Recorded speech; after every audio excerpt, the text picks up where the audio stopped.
next on the program is a report by Kandeh Yumkella. Yumkella is a distinguished development economist and expert in agricultural economies, but he was also head of UN Industrial Development Organization, UNIDO, here in Vienna. So I don't want to speak too long, but just to ask you to come in and present your presentation, your ideas. We're very happy that you are here. So with two prominent international guests, Sandrine and yourself, we have a real good start into the second part of our event. Please, you have the floor. Thank you. Thank you so much. And thanks, Sabrine, for your wonderful presentation. I will try to just complement it with a few additional thoughts. I don't have a formal presentation, but just to give you a context, this is my third Zoom call today. It started earlier in the afternoon with a ministerial on energy access with the International Energy Agency and a number of African and European ministers. So it fits very well with our conversation here.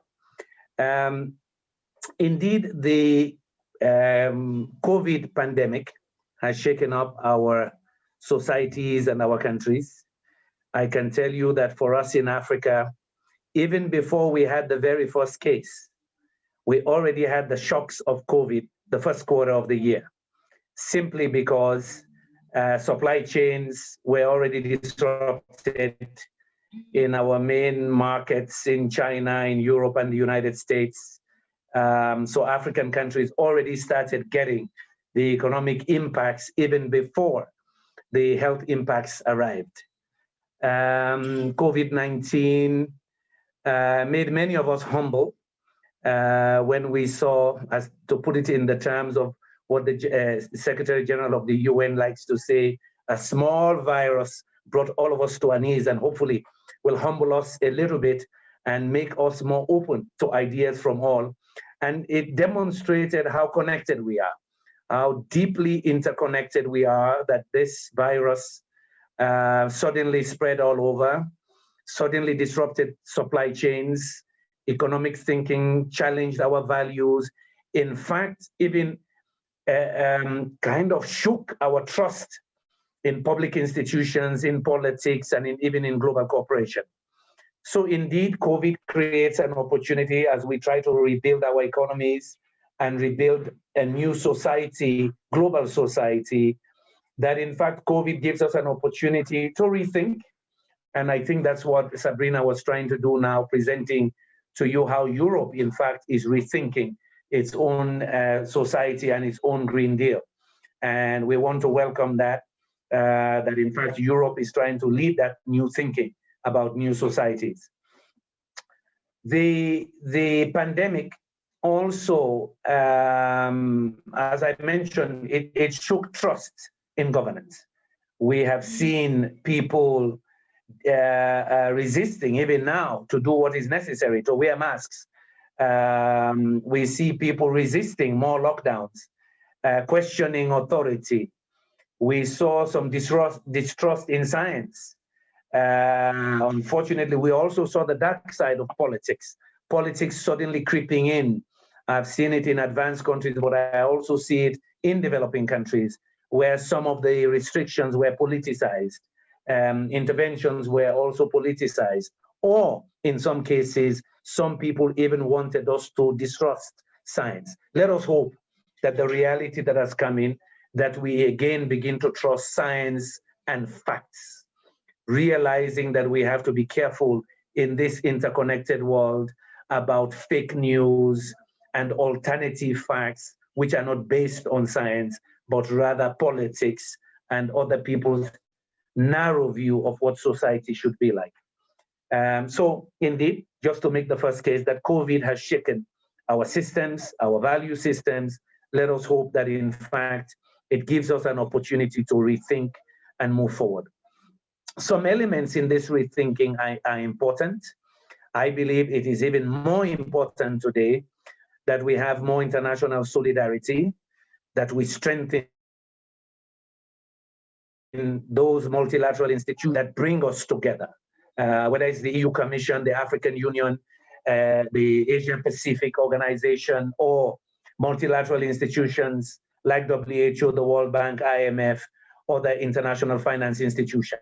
Very critical. I have seen firsthand from a developing country standpoint that yes, even before we got the first impacts of COVID, multilateral institutions move in to quickly provide some support to developing countries so that they can deal with the immediate short-term fiscal constraints that they face to secure their populations, provide the necessary basic health services that they needed.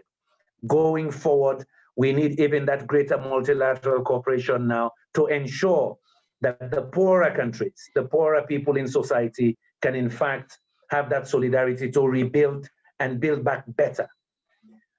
There's some good news as we look at the climate agenda itself, the green transition that we all want to see. We're very pleased with the EU announcements of their Green Deal. We're very pleased to see the announcement by China during the recent virtual General Assembly, where China itself made a commitment to net zero emissions within a decade and a half. That's a plus. And of course, the biggest is that when we see yesterday or just 2 days ago, the new Biden administration making a clear, firm commitment beyond the campaign now as public policy, appointing His Excellency John Kerry now to lead this special effort in climate change and re-engage with the world.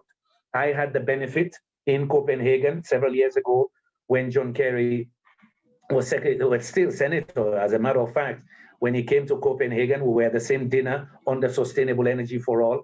I know his commitment to climate change, but more importantly, when we launched Sustainable Energy for All Advisory Group to define the initiative itself, John Kerry, as Secretary of State, agreed to be a member of the advisory board, which is not typical. I was told by the ambassador then in Vienna that it was not typical for a Secretary of State to be on such a global body, but he did it, sent a letter to Ban Ki-moon to make a statement that the US was committed to a just energy transition around the world that was more climate friendly and greener, but also address the needs of energy in poorer countries. So for me, these three, the European Union, China, and now the United States, providing additional impetus behind a greener transition, a new greener society post-COVID, a post-COVID society, and also a just transition, gives us a lot of hope that in fact we will look at an inclusive society in the next several years or decades. Sabrina made a good point that this is the defining decade. We have 10 more years to 2030. Many of us in this call, we're all collaborating on the Sustainable Energy for All to define a new energy future that will ensure universal access to energy, that will double the annual rate of improvement of energy efficiency, and will double the share of renewables in the global energy mix.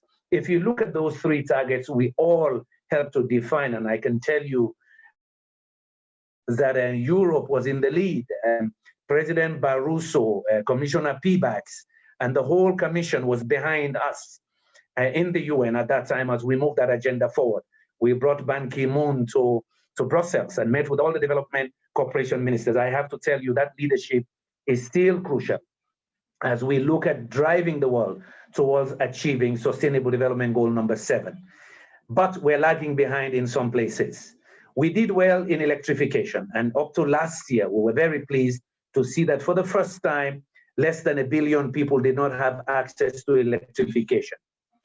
But we realized that energy efficiency was lagging behind, and indeed, the International Energy Agency quickly formed a new commission, of which I served on last year, to make the case that we can do much more on energy efficiency. Renewables, yes, we're very pleased to see the huge deployments, the advances being made, and the prices dropping. So there's some good moves we've made, but the speed is too slow when we look at Africa. Why is this relevant to you, Club of Europe? Africa is your next door neighbor, and thanks, I saw in the letter that you sent me, you wanted me to touch a little bit on that. And I come to you after this session we had this morning on about Africa's energy situation. Two bad news that we received this morning from the International Energy Agency. Number one, a 30% drop in investments in energy over the last 7-8 months. 30% drop, more than any other region. That's a problem for us. We were making gains already in electrification, but not fast enough to achieve SDG 7 universal access to energy. So you can imagine a 30% drop in investment is a big problem for your neighbors in Africa. Second, they also said the cost of borrowing was going up faster in Africa than other regions. Investments are dropping. The cost of lending, for example, for renewable energy solutions is going up. Not good for energy access and energy transitions in Africa. The other evidence they provided was that, in fact, poverty is deepening. COVID has caused these African economies to begin to go into distress, wiping out some of the gains we had, 6% drop in GDP growth. That is serious. You don't want a neighbor next to you that has serious economic problems imposed by this pandemic. And we know what we've seen over decades. Mass migration, forced migration. I've always said, living in Europe, that we want our children and grandchildren to visit you as paying tourists. We want Europe to see Africa as the next frontier for win-win solutions where we make money together, we create wealth together for our people across the Mediterranean. So there is this situation now in Africa where COVID unintentionally is imposing obstacles to the energy transition we all wanted to see. Big opportunities, in spite of the fact that costs are going down on solar and wind. However, if the cost of borrowing is high, we'll have problems going forward. So there are these constraints in your neighborhood as you look at this new deal that you have. I know, for example, that the African Union is working closely with the EU, but also with the UK now, looking at COP26, how we can define a Europe-Africa cooperation, climate cooperation. We hope that is defined well, and we learn from Europe about a just transition. So I want to talk a little bit about the just transition. A just transition means that we help Africa achieve universal access to energy. Energy is central to everything else we do here. And we saw it during COVID. If you don't have power, the hospitals don't run well. If you don't have power, you can't use those oxygen concentrating machines or even the ventilators. More importantly, what we saw, we were advising people to wash their hands. Well, without access to power, we could not pump the water to neighborhoods. So you can begin to see now this interconnection, the nexus, energy and health service delivery. So we need to collaborate in that field to push for energy access in Africa to make that transition happen. Another area, which is innovation. Innovation is important. Today, in my intervention in that ministerial, I reminded the world that, in fact, almost 50% of the cobalt is in Africa, Central Africa to be specific. 40% or more of the manganese is in Africa. Over 70% of the platinum group of metals is in Southern Africa. You combine those three, it means that the significant number of minerals that Europe itself is going to need, that the world is going to need to power, to drive the energy transitions to a greener world, those resources exist in Africa, not to talk of the rare earth metals. Therefore, a just transition has to mean that we collaborate with Africa so that we can also be those who innovate in technologies.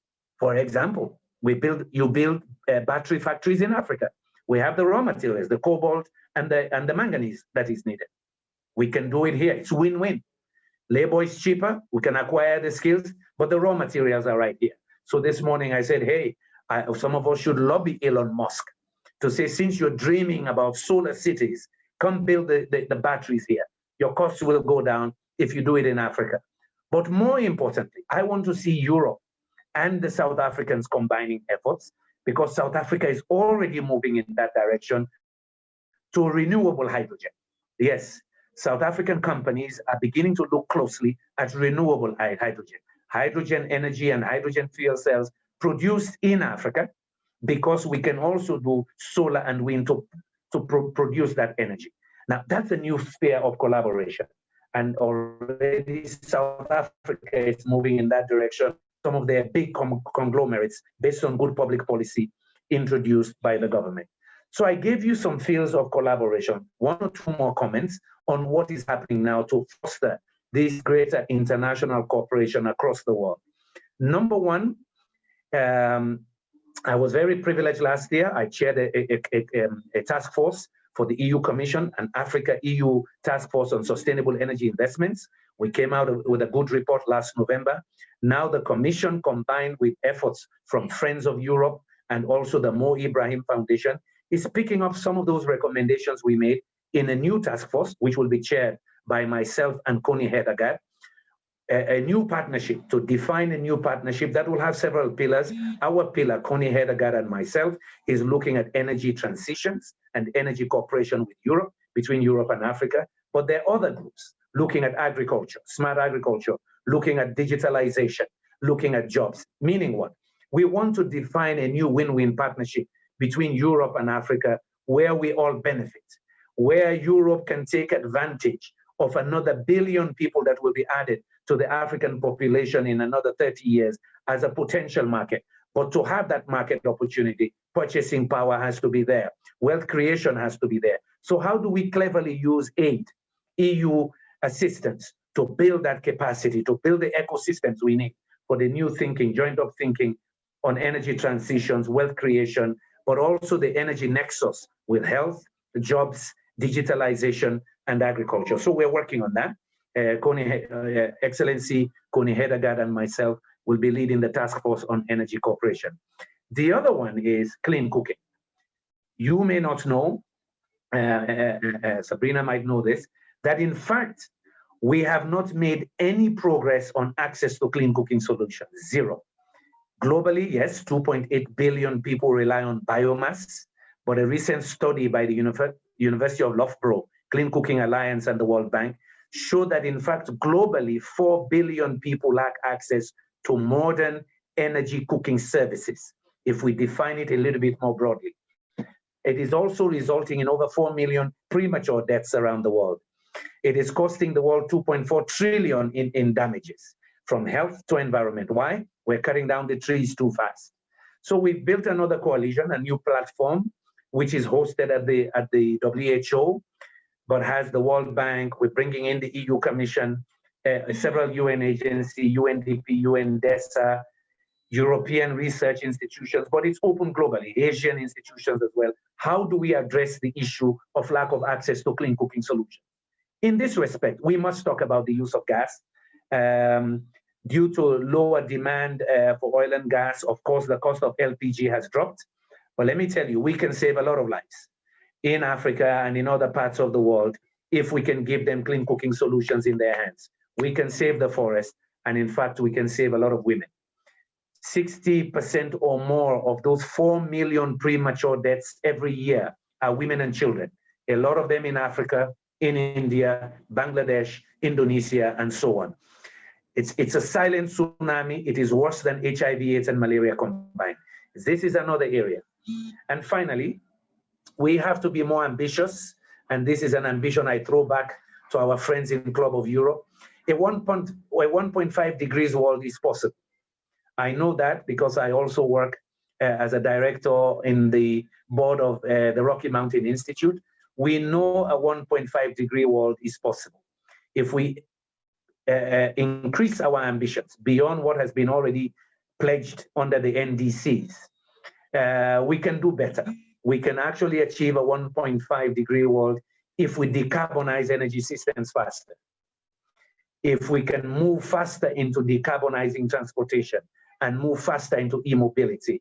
And in fact, if also we pay greater attention to industrial energy efficiency. If we move those 3 pillars very fast, globally, we can even drive a bigger ambition to 1.5 degrees world. However, for those batteries, those minerals you need, we in Africa, we have them. Let us define a collaboration that will create wealth, that would make our children also become innovators for the sake of the world, not just as a source of raw materials for the rest of the world. So I want to thank you for giving me an opportunity to share a few ideas with you, but I liked what our colleague said at the beginning. We have to define prosperity differently. Prosperity has to be inclusive.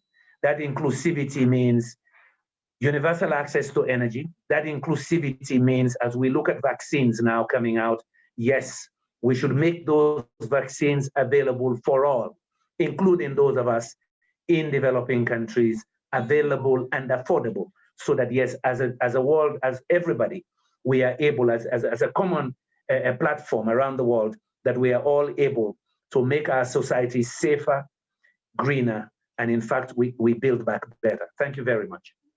Thank you very much indeed. That was really great.